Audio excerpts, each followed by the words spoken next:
அது பெரிய ஊழியமோ சின்ன ஊழியமோ, பெரிய தீர்க்கதரிசியோ சின்ன தீர்க்கதரிசியோ, பெரிய சர்ச்சோ சின்ன சர்ச்சோ, ஏசு அப்படி எப்படியா பாப்பாரா? இது பெரிய ஊழியம், இது சின்ன ஊழியம், இது பெரிய சர்ச்சு, இது சின்ன சர்ச்சு, இது பெரிய ஊழியக்காரன், இது சின்ன ஊழியக்காரன். அப்படியே ஆண்டவர் எப்படியா பாப்பாரா? அப்படி எங்கே சொல்லிருக்கா? இன்னைக்கு நம்ம பார்க்குறோம் இல்லையா? பார்க்குறோமா இல்லையா?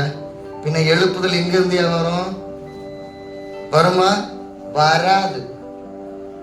வார எழுப்புதல் திரும்ப போகும். ஆனா இந்த வான வெடிக்க விடுங்க, பார்த்துருக்கீங்களா? நைட்டு பகல்ல விட்டா தெரியாது, நைட் விட்டா தான் தெளிவா தெரியும். நம்ம இடத்துல ரொம்ப ஃபேமஸ் இல்லை, அங்கே நார்த் இந்தியாவில் ஃபேமஸ் தான். வான வெடிக்க விடும்போது சொர்ண மேல போகும், மேல போய் வெடிச்சு விரியும் போது பார்க்க அவ்வளவு அழகா இருக்கும், அப்படித்தானே? ஆனா அது எவ்வளவு செகண்ட் நிக்கும்னு நினைக்கிறீங்க? இன்னைக்கு நடக்கிற ஊழியத்துடைய கட்டுக்கதைகள் எல்லாம் அப்படிதான். பிரம்மாண்டமான ஒன்றை உருவாக்கி விடுறது.